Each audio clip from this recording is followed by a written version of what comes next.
அன்புக்குரியவர்களுக்கு வணக்கம். எல்லோரும் எப்படி இருக்கீங்க? நான் இன்றைக்கி ஒரு பிரேக்ஃபாஸ்ட் ரெசிபி தான். சிம்பிளாக வீட்டில் மாவு இல்லைங்கிற பட்சத்துக்கு நீங்கள் இதை செய்யலாம். போகாங்கிறது அவல் தாங்க, இங்கே போகான்னு சொல்லுவாங்க. இந்த ரெசிபி தான் நான் இன்றைக்கி செஞ்சுருக்கேன். எப்படி செய்யலான்னு பார்க்கலாம். கடாய் வச்சு எண்ணெய் ஊற்றிட்டு கடுகு போட்டுக்கோங்க. கொஞ்சம் கடலை பருப்பு கூட போட்டுக்கோங்க. வேர்க்கடலையும் முந்திரியும் போட்டுக்கோங்க. அது கொஞ்சம் நல்லா ரோஸ்ட் ஆனதுக்கப்புறமா வெங்காயம், கருவேப்பிலை, மிளகாய் சேர்த்துக்கோங்க. மிளகாய் காரத்துக்கு ஏற்ற மாதிரி சேர்த்துக்கோங்க. அதோட கொஞ்சம் இஞ்சி பூண்டு பேஸ்ட்டு, தக்காளி, கேரட் துருவி சேர்த்துருக்கேன். நல்லா வதக்கி விடுங்க. இதில் நீங்கள் நட்ஸு சேர்க்கும்போது இன்னும் கொஞ்சம் ஹெல்த்தியாக இருக்கும். குழந்தைங்களுக்கு கொடுக்கும்போது அது இன்னும் விரும்பி சாப்பிடுவாங்க. இதுக்கு தேவையான உப்பு, கொஞ்சமாக மஞ்சத்தூள் சேர்த்து நல்லா வறுத்து விட்டுக்கோங்க. நீங்கள் எப்போதும் இட்லி, தோசை அந்த மாதிரி செஞ்சு சாப்பிட்றதுக்கு நீங்கள் அவலில் இந்த மாதிரி ஒரு வாட்டி செஞ்சு பாருங்கள்.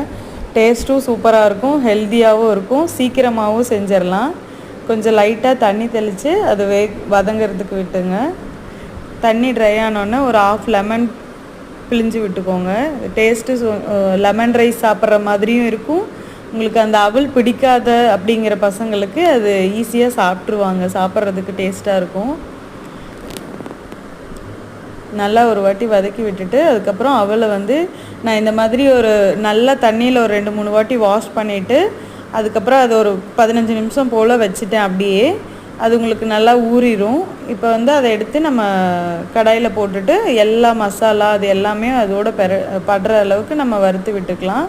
லாஸ்ட்டாக கொஞ்சம் கொத்தமல்லி இலையை தூவி அடுப்பை ஆஃப் பண்ணிடலாம். நல்லா வதக்கி எடுத்திங்கன்னா அந்த லெமன் ஜூஸு, நட்ஸு, இந்த எல்லாம் இஞ்சி பூண்டு பேஸ்ட்டோட டேஸ்ட்டு எல்லாம் சேர்ந்து அந்த அவல் சூப்பர் டேஸ்ட்டாக இருக்கும். அண்டு ஹெல்த்தியாக டயட் ரெசிபியாக கூட நீங்கள் இதை எடுத்துக்கலாங்க.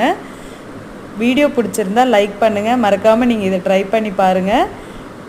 நம்ம சேனலை அப்படியே ஒரு சப்ஸ்கிரைப் பண்ணிவிட்டு சைடில் இருக்க பெல் பட்டனையும் கிளிக் பண்ணிக்கோங்க. தேங்க்யூ.